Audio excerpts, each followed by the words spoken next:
welcome to another episode of This is Rico Trying to Heal My Inner Child. I'm Rico, and I'd like to start by saying that I am not a doctor, I am not a therapist, I am not a medical professional in any way. Just a regular person trying to navigate through life and trying to navigate what's going on in here because there's a lot. I compared it to the extension cords. It's something else. So I might not fix it. I'm just hoping for a little better understanding on things. I think I have some understanding. I don't know, but I realize there's a lot of truth in your words. There's a lot of power in your words. And sometimes you just need to use your words to get stuff out, cleanse yourself of things. Picture having uh, a conflict with someone, and then it bothers you, and it bothers you, and it sits right here. It sits right here, and it weighs heavy on your heart. And then you finally go to that person and say, "Hey, look, I'm sorry. I was stupid." Suddenly you feel that weight just kind of like lift off. And even if they don't accept your apology, that's on them. But you know you tried. So you can just feel the weight lift off of your heart. And I've been there. I've been there many times. There was a lot of times when I was younger. I think I wanted to start off because since I was talking about the things that I loved in the last video, I wanted to talk about mischief. I wanted to talk about troublemaking. I was a little bit of a troublemaker. Not bad. I didn't get in trouble with the law. Not until I was driving. That's when all my law trouble was driving when I was older. But when I was younger, we used to spend a lot of time outside as well. A lot of times exploring the woods behind the school, behind John Wood. We'd go climbing the utility towers with the power lines. We'd climb those all the way to the top just because we could. Feel like we we're on top of the world. It was fun. It was a lot of fun. I had fun doing stuff like that. It was dangerous, but it was fun. I was kind of a thrill seeker. We would jump off the neighbor's house. It was a lower house, so it was really, really easy to get up there with just the step ladder. And we had, for some reason, they were throwing out a mattress and a box spring, and it was in their backyard. So we were jumping off of that. Sometimes I wanted to be like a stunt man. I wanted to be the guy that you would see falling from the building in the movies. I wanted to try doing stuff like that. And we got caught jumping off the house, and they told us not to. So then we did it again anyway. But this time when I jumped, I landed feet first, and my knee went up into my eye, and I gave myself a black eye and got in trouble because jumping off the house, when they already told us not to jump off the house. I had kind of a defiant childhood with teachers and parents and people of authority. You tell me not to do something and I'd do it twice. Tell me I can't do something, I would do it twice. Anyone that would doubt me, I would go out of my way to prove them wrong. Don't doubt me. I can do it. I can do it again and again, and I can do it better than you. And yeah, there was times when we go exploring in people's yards because it was really dark where I grew up. There was very, very few streetlights. There was no sidewalks. This was spread out properties, So we could just walk and walk and walk and go in people's backyards, look in their windows. Sometimes we tap on the windows and run, run, run, run, run. One time I remember going in someone's backyard, pitch black, and I heard a growl. Now, I don't know what it was. I just pictured like the biggest dog you could imagine. And I ran and I did a barrel roll over to the fence. I even impressed myself. But yeah, I don't know what it was, but it growled like really, really deeply and it just scared the living crap out of me.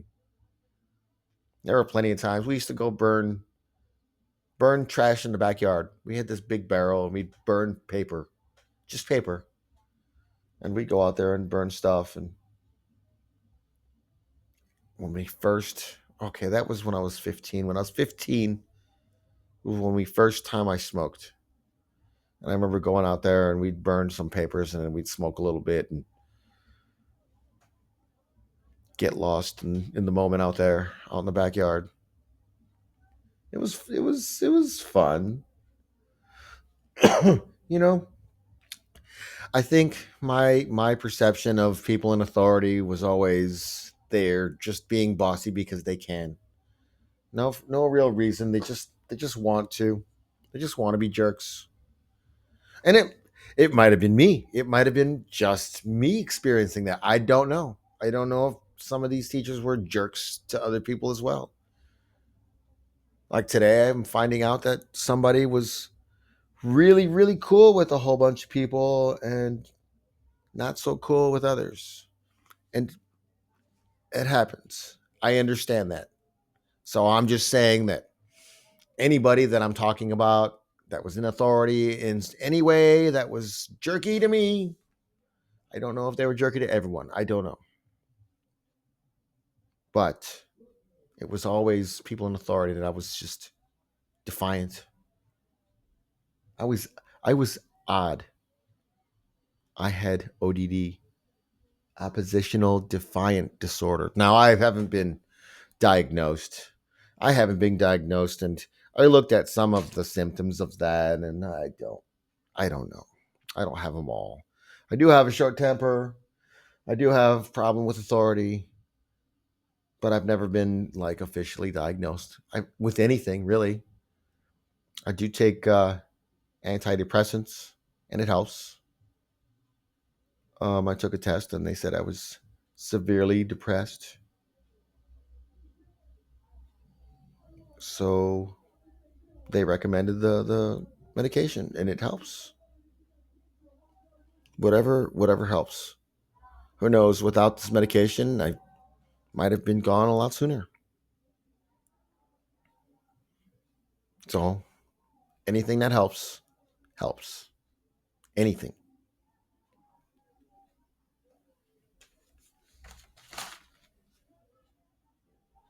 I think I might keep this one short because I did 14 minutes and it crashed on me. So I'm gonna do 10, maybe a little more. I was gonna cover a whole lot more, but to get in some of that to get into some of that stuff, it's gonna take a while.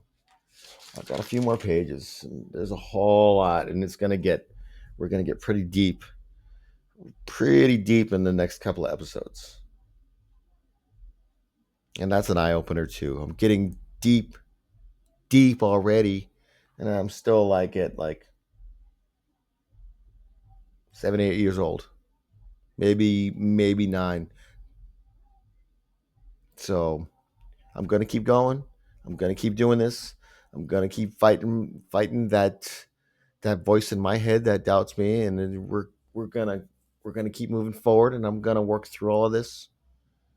I'm gonna find people that will listen and will relate and will share and will make sure that we all know that we have someone. We got somebody. We're not alone. You're not alone. I'm not alone. None of us are alone. And it's taken me my entire lifetime to realize that. And that's difficult. I'm not a spring chicken. I've been here a long time.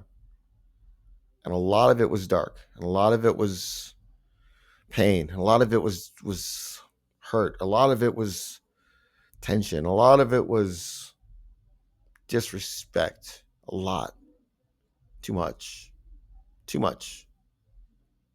It kind of makes you discouraged just on people in general.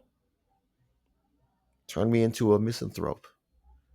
I'm the type that I hate people until I get to know them. They have to show me who they are first. I'm not a people person anymore. I don't like people at all. I don't like crowds. I don't like gatherings. I don't like being around too many people at once because it's overwhelming and overstimulating. I find more peace in like one on one or maybe three or four. That's about the most. When my sons come over, it's three of us, and it's perfect because we be ourselves. You get too many people, you get too many conversations, you get too many voices, and it's stimulating, overstimulating. I don't know if ever anyone or everyone can relate to that, but some people are and some people aren't.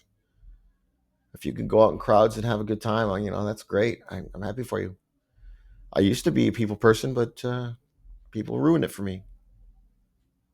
Now I just one man gang, lone the Lone Rangers. No, wait, no, that's a band.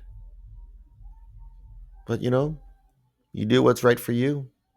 Crowds and gatherings and bars and stuff like that where there's tons of people. That's not for me anymore. I used to do that when I was young, but it doesn't work for me anymore. It's a lonely life, but it's necessary, and that's what you got to do. You got to do what's right for you, and this is right for me. So I'm gonna end this episode here. I don't think I do. I have a joke? No, I do have a joke, but I don't want to share that one. It's gross. It was the only one I could think of at the time. So I'm just going to end by saying thank you to everyone. Thank you for your support. Thank you for your love. Thank you for everything. I appreciate you. And we're not alone. And again, this is Rico trying to heal my inner child. Thank you, and I'll see you very, very soon.